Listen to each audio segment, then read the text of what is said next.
नमस्कार दोस्तों। गैर कानूनी तरीके से अमेरिका में रह रहे करीब 18,000 अवैध भारतीय प्रवासियों की लिस्ट डोनाल्ड ट्रंप की सरकार के द्वारा बनाई गई थी, जिसमें 1700 को फाइनली शॉर्टलिस्ट कर दिया गया। और बीते कल के दिन दोस्तों 104 भारतीयों को जी हाँ वापस इंडिया में भेजा गया है। तो गाइस, अमेरिकी सैनिक विमान का अमृतसर एयरपोर्ट पर बीते कल के दिन 5 फरवरी को उतरना भारत की सरकार के ऊपर एक जोरदार तमाचा है। जी हाँ, एक करारा, मैं कह सकता हूँ कि एक बहुत बड़ा करारा तमाचा है। हालांकि दोस्तों ये कोई पहली बार नहीं हुआ है कि किसी अदर कंट्री ने डिपोर्ट किया हो इस तरह से। पहले भी इतिहास में कई बार ऐसी घटनाएं घटित हुई है, लेकिन बीते कल के दिन दोस्तों जो घटना घटित हुई है वो तमाम अतीत घटनाओं से काफ़ी अलग थी, क्योंकि इस बार जो अवैध भारतीय प्रवासियों को भारत भेजा गया है उनके हाथों में जी हाँ हथकड़ियाँ थी, पैरों में जंजीरें थी। क्या वो उस देश में हमारे जो भारतीय रह रहे हैं, जो उस देश की अर्थव्यवस्था को कहीं ना कहीं अप्रत्यक्ष रूप से मजबूती देने का प्रयास करते हैं, चाहे भले ही दोस्तों ये तमाम व्यक्ति ग्रुप डी की जॉब ही क्यों ना करते हों। जी हाँ, ग्रुप डी वर्क जिसे बोलते हैं गिग वर्कर, ठीक है, जैसे कि साफ सफाई कर्मचारी, जैसे कि दोस्तों कंस्ट्रक्शन होती है उसमें जो लेबर का काम करते हैं, ठीक है, मजदूरी वगैरह, ये वो जॉब भले क्यों ना करते हों, लेकिन कहीं ना कहीं इनका योगदान भी उस देश की जीडीपी को स्ट्रांग करने के लिए बहुत बड़ा होता है। लेकिन तमाम बातों को ध्यान में ना रखते हुए ट्रंप की सरकार ने इनको इस तरह से इंडिया में भेजा, और हमारी भारत की सरकार ने इस तरीके की जो हरकत ट्रंप ने करी है उसको हमने एक्सेप्ट भी कर लिया। और दोस्तों ये तमाम घटना जो घटित हुई है कल बीते दिन, जी हाँ, एक बहुत बड़ा क्वेश्चन मार्क रेस करती है हमारी केंद्र सरकार के ऊपर, जी हाँ, हमारे पीएम मोदी की सरकार के ऊपर। सो गाइस, आपको याद होगा कि चंद घंटों पहले, जी हाँ, जैसे ही इसने लैंड किया इंडिया के अमृतसर शहर के अंदर, उससे पहले भी चंद घंटों पहले जैसे ही दोस्तों विमान, जी हाँ, यूएसए का विमान कोलंबिया के निवासियों को जब कोलंबिया छोड़ने गया था, तो कोलंबिया के प्रधानमंत्री ने साफ साफ मना कर दिया था उनको रिसीव करने से। क्यों? क्योंकि उनका मानना ये था कि हम अपने नागरिकों को सम्मानजनक रिसीव करना चाहते हैं। जिस तरह से आप भेज रहे हो इनको, ठीक है, हमारे देश में कोलंबिया में वापस, हम एक्सेप्ट नहीं कर सकते हैं। हाथों में हथकड़ियाँ, पैरों में जंजीरें। क्या ये आपके देश के अंदर रहने वाले कोई आतंकवादी थे? क्या कोई टेररिस्ट थे? ठीक है, क्या ये चोर उचक्के थे? नहीं। तो आखिरकार ऐसा क्यों? तो कोलंबिया के प्रधानमंत्री ने साफ साफ ये बोला, डोनाल्ड ट्रंप को चुनौती देते हुए उनकी इस हरकत के ऊपर साफ साफ ये कहा कि हमारा पर्सनल विमान जी हाँ आपके देश के अंदर आएगा, इनको तरीके से रिसीव करेगा और ये तरीके से हमारे देश के अंदर आएंगे। इस तरह से हम इनको एक्सेप्ट नहीं करने वाले। और फाइनली कोलंबिया ने अपने पर्सनल जहाज भेजा, अपने जितने भी नागरिक वहाँ पे थे उन सबको वापस अपने देश लेके आया। तो कैसे ये होता है तरीका। जी हाँ, एक छोटा सा कोलंबिया देश भी अमेरिका को कहने की चुनौती दे डाला, लेकिन हमारा जो देश है इस समय चुप्पी साधे बैठा हुआ था। क्यों? क्योंकि कल तो 5 तारीख थी, भारत की राजधानी दिल्ली के अंदर विधानसभा चुनाव थे। जिस समय दोस्तों इसने लैंड किया उस समय लगातार खट खट खट पी पी पी ईवीएम पर, वोट मशीन पर क्या हो रहे थे, वोट दर्ज हो रहे थे। बीजेपी का वोट बैंक वीक पड़ सकता था, इसलिए इस बात को छुपाया गया। और सबसे बड़ी बात ये कि तमाम जो गोदी मीडिया है यहाँ पर इस बात पर चुप्पी साधे बैठा हुआ था। किसी ने आपको कोई न्यूज़ नहीं सुनाई होगी, ठीक है। बाद में जब चुनाव पूरी तरह से संपन्न हो गया, ठीक है, चुनाव ईवीएम मशीन तरीके से पैक हो गई, सील हो गई, उसके बाद शायद ही आपको खबर मिली होगी कि इस तरह से कोई घटना, ठीक है, बैकएंड में घटित हुई है। आखिरकार केंद्र सरकार ने, ठीक है, मीडिया को इस स्थान पर जाने से रोका कि आप लोग अमृतसर नहीं जा सकते हैं। अमृतसर की जो लोकल न्यूज़ मीडिया थी उनके भी कैमरे को वहाँ पे ऑफ करवा दिया गया। मतलब इस बात को पर्दे के पीछे रखा गया। क्यों? क्या दाल में काला था या फिर पूरी दाल ही काली है? सगत आपको याद होगा कि जब इस समय जब डोनाल्ड ट्रंप ने राष्ट्रपति शपथ ली थी, उससे पहले जब अमेरिका में चुनाव प्रचार ये कर रहे थे अपनी रैली में, अपने मैनिफेस्टो के माध्यम से कई बार इन्होंने साफ साफ ये कहा था कि मेरे लिए मेरा देश क्या होगा, फर्स्ट होगा, अमेरिका फर्स्ट। जी हाँ, ठीक है, मेक अमेरिका ग्रेट अगेन, ये इनका नारा था तमाम अपनी रैली के अंदर। सोचिए, उसके बाद जैसे इन्होंने 20 जनवरी को अपनी शपथ ली, उसके बाद जो बाइडेन के 100 में से, ठीक है, 76 फैसलों को इन्होंने क्या करा, फेरबदल कर दिया लगातार बैक टू बैक। जिसमें सबसे बड़ा फैसला इनका ये भी था कि मैं अपने देश के अंदर, जी हाँ, रोजगार को सर्जित करूंगा। जो बाहर से लोग आ रहे हैं, जो हमारे देश के युवाओं के रोजगार को खा रहे हैं कहीं ना कहीं, ठीक है, मैं उन सबको उनके देश वापस भेज करके, ठीक है, जो हमारे भारत देश का, जो हमारे अमेरिका देश का युवा है जो बेरोजगार है, उनको मैं रोजगार दूंगा। तो उसमें गलत क्या है? ठीक है, इन्होंने, ठीक है, वहाँ से डिपोर्ट करवाया, इंडिया में, ठीक है, लोगों को भेजा, लेकिन इनका तरीका ये गलत था कि उनके हाथों पर इन्होंने हथकड़ियाँ क्यों पहनाई। पैरों में जंजीरें क्यों लगाई, तरीके से भेजते। मैं ये नहीं कहता उनको फूलों की माला के साथ में आप भेजते, नहीं, कोई दिक्कत नहीं है। उनका तिलक करते, उनके हाथ में टीका लगाते, 500 एक का, 1000 एक का, नहीं, कुछ नहीं, बस तरीके से आप भेजते, हम ये चाहते थे।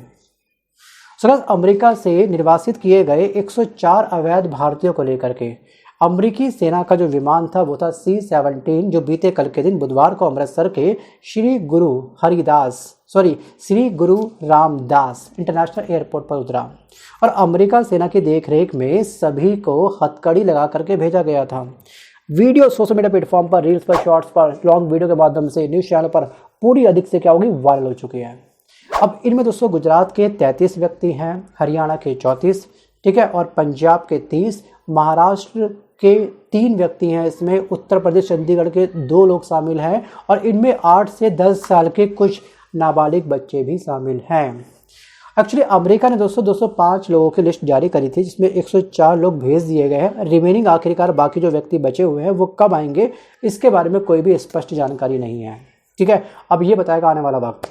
वैसे 1700 लोगों ने यहाँ पे आना है, ध्यान रखिएगा कि 1700 लोगों को ये जो ट्रम्प है वो डिपोर्ट करेंगे। क्या इसी कंडीशन में करेंगे?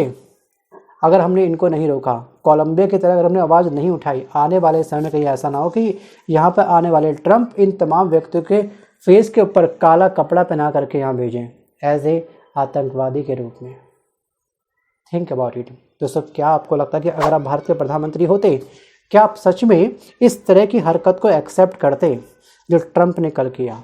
वीडियो को पॉज करके आप मुझे कमेंट जरूर करिएगा। वापस आता हूँ टॉपिक की तरफ। और जहन में एक सवाल दोस्तों हम सबके जरूर आता है कि आखिरकार ये सभी के सभी तमाम व्यक्ति अपने को छोड़ करके, जी हाँ, अपनों में इनके माता पिता, भाई बहन, पत्नी या फिर अन्य तमाम रिश्तों को, जी हाँ, दरकिनार करके ये विदेश क्यों जाते हैं? क्यों आखिरकार जान को हथेली में रख करके डंकी जैसे रूट को मारने पर ये मजबूर हो जाते हैं? Think about it. क्या वास्तविक रूप से क्या भारत में रोजगार का स्तर अब गिरता जा रहा है और भारत के नेताओं से या फिर भारत से इन तमाम भारत के युवाओं को अब कोई उम्मीद नहीं बची है? जी हाँ, उम्मीद केवल दिखती है कि पेट पालने के लिए, अपने बच्चों का पेट पालने के लिए कहीं ना कहीं मुझे डंकी जैसे रूट का इस्तेमाल करना होगा, विदेश जा कर के जॉब प्राप्त करनी होगी, वहाँ से जो पैसा आएगा उससे मैं अपनों का पेट पालूंगा। क्या इसलिए? सोचिए, आपको क्या लगता है कि डे बाय डे आप देख रहे होंगे कि रोजगार का जो स्तर है, जो आंकड़ा है, वो अब गिरता जा रहा है। बेरोजगारी का स्तर अब क्या हो रहा है, भारत के अंदर बढ़ता जा रहा है। और कुछ दोस्तों जो जबरा फैन होते हैं, उन्हें कोई मतलब नहीं है कि केंद्र सरकार क्या कर रही है। उन्हें नहीं मतलब है बेरोजगारी से, उन्हें नहीं मतलब है महंगाई से, उनको नहीं मतलब पेपर लीक से, उनको नहीं मतलब है किसानों के MSP से, उनको नहीं मतलब है महिलाओं के ऊपर अत्याचार से, उनको नहीं मतलब है आखिरकार इंसाफ में इतना लंबा समय क्यों लगता है, 10 से 12 साल। जी हाँ, मैं बात कर रहा हूँ निर्भया केस के बारे में। ये एक्चुअली दोस्तों हमारा भारत कहीं ना कहीं अब एक बिग बॉस का शो बनता जा रहा है, जहाँ पे रोज़ एक नया एपिसोड लॉन्च होता है मसालेदार। जी हाँ, हम उस नए केस को, नई घटना को एंजॉय करते हैं, फिर दूसरे दिन एक नई घटना आ जाती है, पिछली घटना को हम लोग भूल जाते हैं।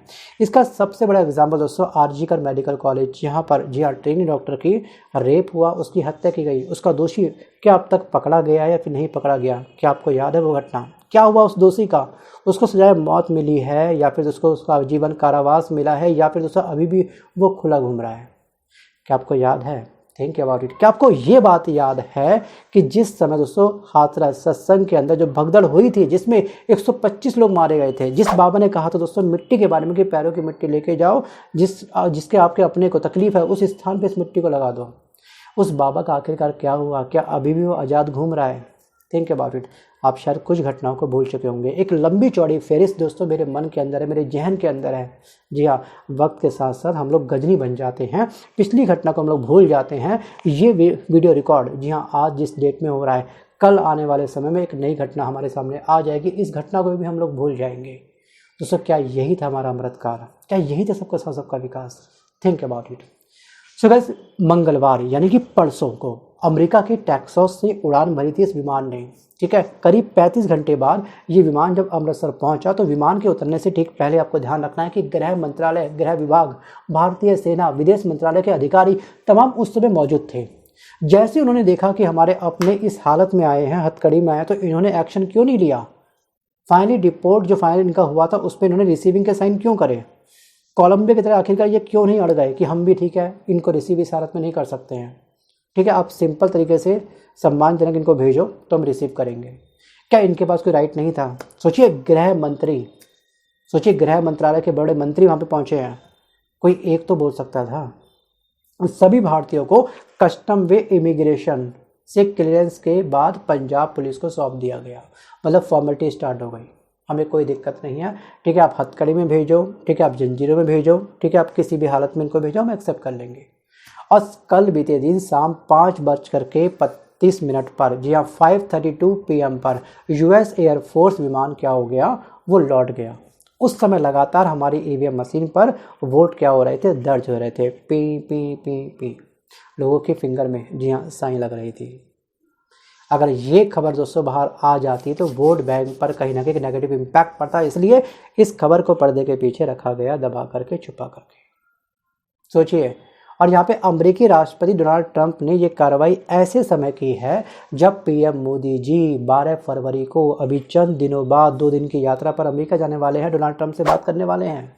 जी हाँ, 13 फरवरी को इनके आपस में क्या है, मीटिंग है, ठीक है, मीटिंग खेलेंगे ये लोग। क्या इस मीटिंग में क्या हमारे PM मोदी जी इस मुद्दे पर बात करेंगे कि नेक्स्ट टाइम आप जितने भी अवैध प्रवासी भारतीयों को हमारे इंडिया भेजेंगे तो प्लीज़ ये काम मत करना, ठीक है, प्लीज़ पैरों में जंजीरें मत बांधना। क्या इस मुद्दे पर आवाज़ उठाएंगे? आपको क्या लगता है? वीडियो को पॉज करके चाहो तो आप मुझे कमेंट कर सकते हो, नहीं भी करोगे तो भी चलेगा।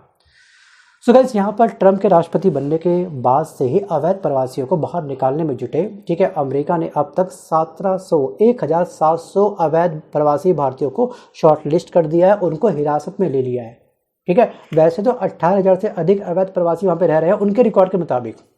अब यहाँ पर प्यू रिसर्च के अकॉर्डिंग, मतलब प्यू रिसर्च जो सेंटर है उसके अनुसार अमेरिका में दोस्तों करीब 7,25,000, जी हाँ, भारतीय अवैध तरीके से रह रहे हैं। संख्या दोस्तों देखिए 7,25,000 के आसपास है, जो प्यू रिसर्च सेंटर की रिपोर्ट कहती है। और अमेरिका में अवैध प्रवासियों की संख्या के लिहाज से अमेरिका के अंदर दोस्तों भारत सेकंड स्थान पर है, ठीक है। अब सर्वाधिक 7.50 लाख अवैध प्रवासी अल सल्वाडोर के हैं। पहली कंट्री अल सल्वाडोर, जहाँ पे सबसे अधिक जनसंख्या रहती है USA के अंदर। सेकंड में हमारा आता है इंडिया। और वहीं पे दोस्तों ग्वाटेमाला के 6.75 लाख लोग अवैध प्रवासी वहाँ पे रह रहे हैं USA में, ठीक है। और एक स्थान आपका होंडुरास के 5.25 लाख और चीन के 3.75 लाख अवैध प्रवासी इस समय वर्तमान में USA में रह रहे हैं। वीडियो को पॉज करके इस इमेज को आप देख लीजिएगा अच्छे से। दोस्तों, अगर आप भारत के प्रधानमंत्री होते, 13 फरवरी को आपकी मीटिंग होती है डोनाल्ड ट्रंप के साथ, तो आप अन्य कौन कौन से मुद्दों पर उनके साथ बातचीत करते हैं? जी हाँ, अगर मीटिंग कर रहे हो तो कुछ तो मुद्दों पे बात करोगे, या फिर बस के फोटो सेशन करा और अपने वापस आ गए इंडिया? नहीं ना। तो क्या आप उनके साथ में जन्म से नागरिकता नहीं का जो इनका फैसला था ट्रंप का, क्या आप उस मुद्दे पे बात करते? मतलब कि जो US में अवैध रूप से या फिर अस्थायी वीज़ा पर उनके बच्चों को जन्म से नागरिकता नहीं मिलेगी, जो फैसला सुनाया था ट्रंप ने, ठीक है, क्या इस पर आप बात करते हैं उनके साथ में? या फिर अवैध प्रवासियों को जो ये आउट करने का, बाहर करने का जो तरीका है, घटिया तरीका, भद्दा तरीका, क्या आप इस पे बात करते हैं? क्या आप, जी हाँ, उस मुद्दे पे बात करते जिसको लेकर के ट्रंप ने हम तमाम ब्रिक्स देशों को धमकी दी थी? 100% टैरिफ की बात कर रहा हूँ मैं। बात कर रहा हूँ दोस्तों उस मुद्दे की जिस समय हमारे ब्रिक्स देशों ने अपनी सेपरेट करेंसी लॉन्च करने का प्रयास किया था, उसके बाद ही, जी हाँ, ट्रंप ने हमको धमकी दी थी कि अगर आप ब्रिक्स करेंसी लॉन्च करोगे तो मैं आपके ऊपर 100% टैरिफ लगा दूंगा। उस लॉस को मैं इस तरीके से कवर करूँगा। या फिर दोस्तों आप बात करते हैं WHO के बारे में, मतलब WHO से आखिरकार जो अमेरिका फिलहाल बाहर हो चुका है, एक बहुत बड़ा अनुदान दोस्तों WHO का बंद हो चुका है। इससे भारत में WHO के मिशन पर एक बहुत बड़ा नेगेटिव इफेक्ट पड़ेगा। क्या आप इस मुद्दे पे बात करते हैं? Think about it. So guys, video को पॉज करके अच्छे से मंथन करके आप मुझे कमेंट चाहो तो कर सकते हो। सो गाइस, आज के इस वीडियो में बस कर इतना ही। मिलता हूँ जल्द एक नए वीडियो के साथ, तब तक के लिए धन्यवाद।